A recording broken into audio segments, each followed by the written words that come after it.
I mean, I think life in itself is a story. It's all depends which one of them you want to tell.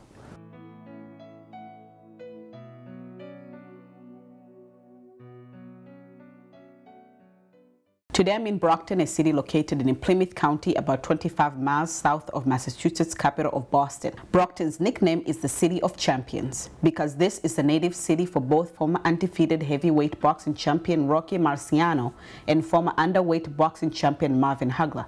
However, I am not here to do a story on the next heavyweight champion. I'm here to meet Jean Derenoncourt, a man whose story and outlook on life is no less of a champion. After my mom died in 1994, one of her oldest sister, took me under her wings and she flew with me. Did you ever feel as that she's not my real mom? Well, it's funny though, I did not know she wasn't my mom until I was 17.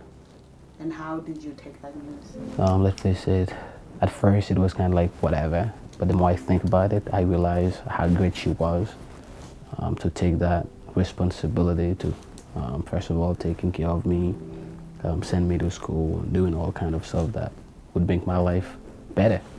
And I think she did an excellent job. Yeah, I give her an A for that.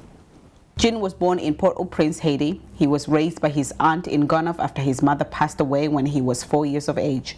Give us a glimpse of a day in your life. My life in Laguna was pretty interesting in the sense of having a lot of cousins and you know, and friends, especially in school, to hang out and chill out. You know, it was fun. It was fun. I like it. In 2010, at the age of 19, Jean came to the United States to reunite with his father, marking the beginning of culture shock and a language barrier to overcome. Now, tell us about the culture shock. Oh man, man, it was very extreme in the sense of seeing how people behave. I mean, back home, you know, people do have time to do a lot of stuff because, you know, we have a lot of people who do not have a job and stuff like that. So they do have the time to sit down and talk to you and have some fun. But when I first moved here, it was completely strange because sometimes you cannot even see your own family who lives in the same house as you. You know, it's like somebody goes to work in the morning at 6, they come back at 4, and someone else leave their house at 3, they come back at 11. So you don't really see people. It was kind of like very strange for me, but it's about to be 7 years, so I'm in the process of getting used to it, but it's still not easy. Yeah. The language barrier, not only did it restrict his communication, but it also limited him from creating new relationships. I could not speak a word. And this was kind of like what makes it so hard because, you know, I'm the kind of person who like to say hello to people and, you know, chill out with people and stuff like that. But, you know, when I move, I have 2 little sisters. They could not even speak Creole in the house. So I could not even able to speak to my own little sisters. So I had to learn this language pretty quick in order for me to survive. So in that sense, it was a completely different lifestyle in terms of like trying to learn, but at the same time to adapt. So the transitions was pretty tough. You seem very bubbly, and you said that it was challenging to say hello to people. You want to say hello to people, but you don't know to communicate.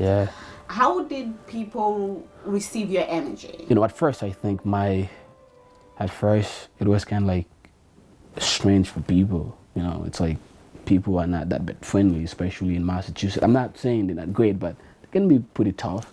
But sometimes when I go places and I said hi, my expectation was he or she say hi back to me, but nobody said anything, and I was like, okay, no problem. But as I get deep into it, I realize it's not really them ignoring me, just a way of doing stuff. They don't have the time for you to keep on saying hello. Yeah. Through reading and plenty of television, Jean was able to pick up the language slowly. He also took ESL courses at Brockton Public Library. After 7 months of being in the country, he was able to get his GED and enroll in Massasoit Community College in Brockton, a chapter in his life he praised as a life-changing experience. And here's why. Meeting new people, start getting a hold of that English language, take a bunch of classes that do not count for graduations. I believe anybody who comes from outside of this country and have a lack of English will be able to empathize in the sense of like taking a bunch of English classes and and having the registrar's office telling you those classes will not count for graduation. So I had to take a few of them. So I survived at Massasoit, and I got involved pretty deep in the community college life. After 3 years in Massasoit, he graduated with Associates of Arts and received a certificate in Law Enforcement, Criminal Justice, and Corrections.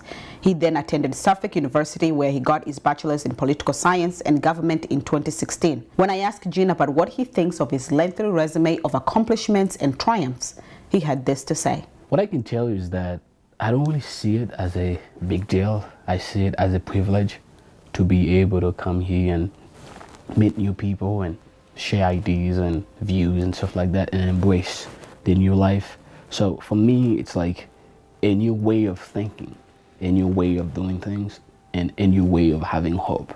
Because I did know way before I came here, it was not going to be easy. It was going to be hard. It was going to be difficult. But I know deep down in my heart, oh my God, I could do it. Recently, Gene announced that he was running for council member at large for the city of Brockton. His mission is simple.